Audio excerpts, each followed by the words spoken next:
Okay, so the fifth and final screencast for your revision for Principles of Marketing is on place. So when we talk about the place element of the marketing mix, what we're talking about is the distribution. So thinking about how do we actually ensure our product, if we make a physical product, gets to the end consumer.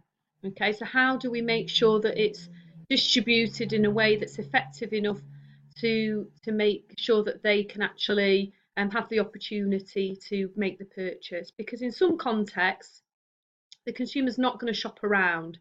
So it's important that we know that this is very, as with all the marketing mix elements, very contextually specific. So we need to think about the nature of our product, the nature of the market, the nature of the customer.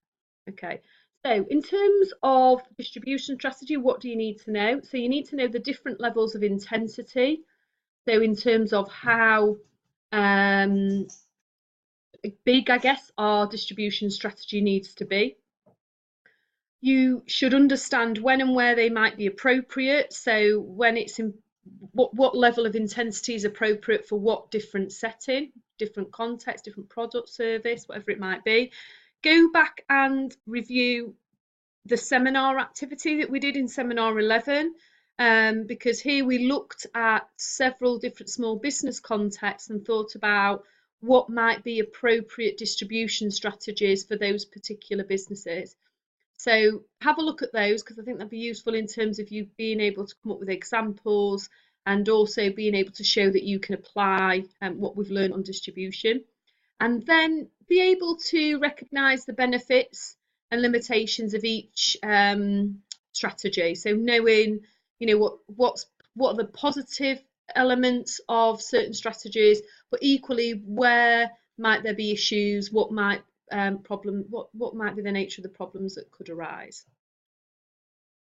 Okay, so as part of developing our distribution strategy, we might need to think about, is this a B2B context, so business to business, or is it business to consumer, or are there elements of both? Because in many contexts, it might be that you need to deal with the business to get your product to a consumer, and therefore there is a B2B element to your value chain. This chain, this kind of channel that's shown on the slide here, is what we would call that distribution channel or chain, and it shows all the different elements. Now, obviously, this is different depending on the nature of the product, and whether you are the manufacturer, what your role is in the particular context of getting the product to that end consumer. Okay, so arguably you would say that things are changing a little bit, and probably some of the things that are considered to be more B2B elements on here might be feeding now more into a business to consumer strategy as well, particularly the relationship element, because even in kind of fast moving consumer goods, so items that we buy really often as consumers, we're starting to develop relationships with the brand, with the company. However, this theory argues that B2B tends to be more relationship driven, and it's about maximizing the value of that relationship. So if you're in a business to business context, it's about negotiating and thinking about how we might get whatever product it is to the business that are going to use it. Now, whether they're going to sell that on to somebody else like an end consumer, or whether it's for their own use as a business, again depends on the situation. Okay. Business to consumer tends to be more about maximising the value of those individual transactions, a bit more product driven and be about the product, could be a large target audience. The buying process tends to be shorter, which means that we might need to think of different elements in terms of how we distribute it, and it could be emotional. So what's important to recognise here is we really need to think in the shoes of our end client or customer. So we need to think about how do we make it as easy as possible for them to connect with our brand, for them to buy our product. We don't want to have to encourage our consumers to have to shop around.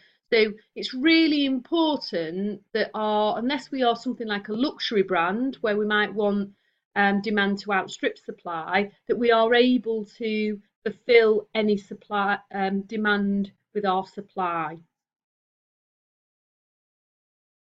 Okay, so when we look at what we call the intensity of the distribution, so this is essentially in how many places is our product stocked. There are kind of three different options. Most of the textbooks, the Kotler and Armstrong book, will tell you there's these three different options. So first of all, we'll talk about intensive distribution. So this is where we distribute our product to as many places as possible. This makes it widely available, and this would be really suitable for our kind of fast-moving consumer goods and groceries. What we've got to remember is that there are limitations to this. So the benefits are that we're available in lots of different places, that the consumers should have easy access. We might get economies of scale from producing so many because we've got such an intensive distribution strategy, and it's not, we're not forcing the consumer to shop around.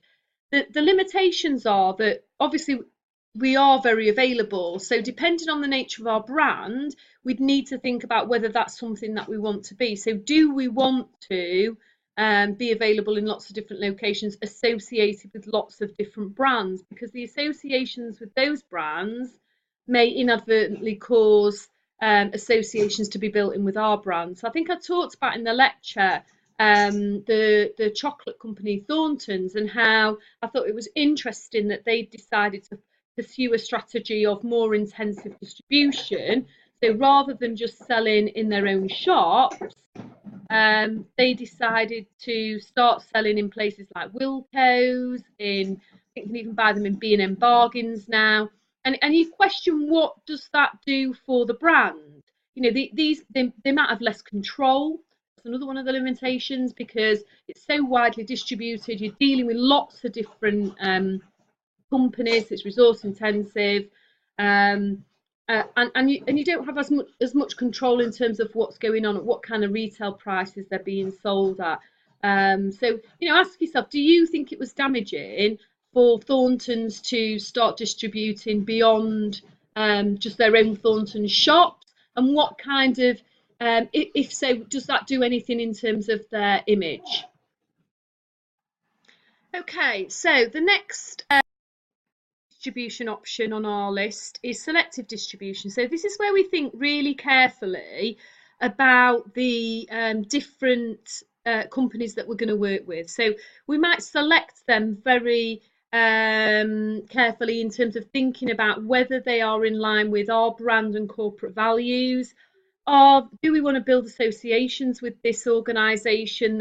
Is that going to be attractive to our customer audience? So that we're going to think about, if we're Urban Decay, the makeup brand, the cosmetics brand, we're going to think about what type of customers want to connect with our brand, who are our target audience, and where might they shop for cosmetics. And we might think, actually, we're not going to distribute our brand in Wilko's, but we are going to go in Boots or House of Fraser or Debenhams. So in addition to perhaps some of our own retail outlets as well. So when we talk about these different strategies, they're not always in isolation, particularly the nature of selective distribution. Carefully about which distribution options are attractive to sort of aligned with our brand, but also align with our target audience. Now, the benefits of this are that obviously we retain a little bit more control, because there are less distributors to deal with, which means it's less resource intensive.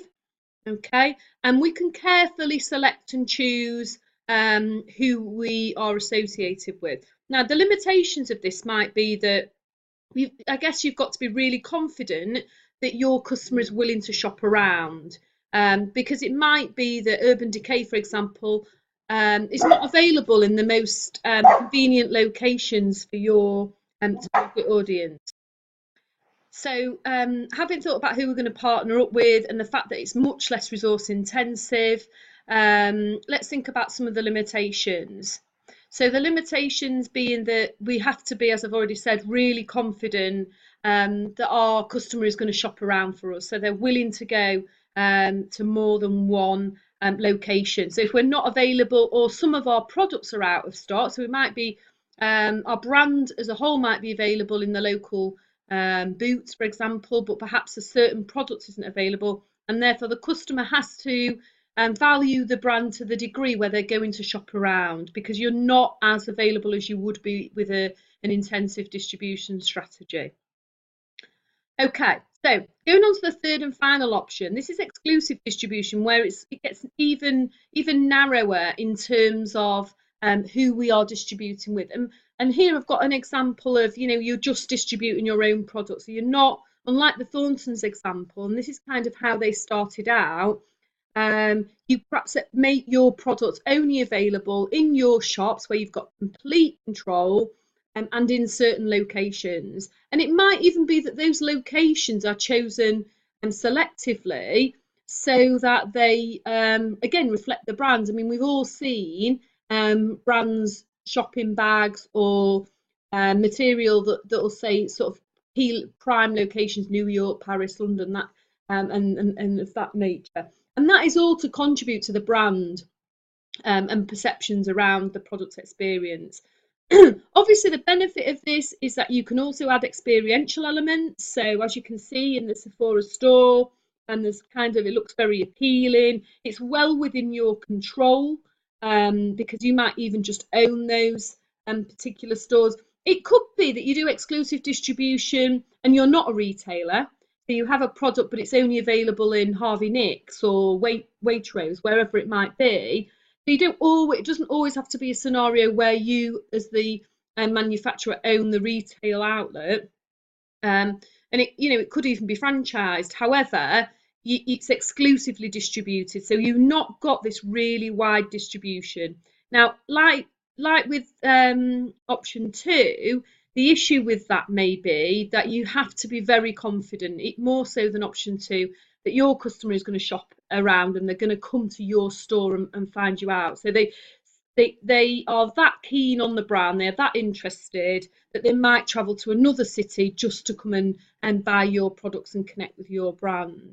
The benefits being control, less resource intensive in that you're not dealing with lots of different distributors, and that you can craft the experience and the image in terms of your brand. So you've got a lot more control over what's going on. So when we think about it, really, control is an important factor in terms of, less control under intensive distribution, more resource intensive, a little bit resource intensive in the selective, a little bit more control. So obviously like a sort of medium sort of option, if you like, and then sort of more total control and limited use of resources. Although obviously if you're having to set up your own retail outlet, that is resource intensive. Widely available, easy for the consumer to access. Not so widely available, so consumer has to at least be a little bit interested in going to different locations to connect with your brand. Definitely needs to be very, very keen on the brand and have a real sort of loyal and resonant relationship to search you out in different locations. Okay, so just a reminder of some sort of key top tips in terms of revision. So make sure which I know that a lot of you have already been doing lots of this stuff. So make sure you've been accessing the materials. I know the exams not too far away now. One of the great things to do is teach it to someone else. So perhaps work in pairs, look at different bits of theory or different models, different ways to answer questions, and then test each other. Go through some short answer questions and test each other. It's better to do it in short bursts than long drawn out periods of revision. Okay, so good luck everybody, and I'll see you in the exam.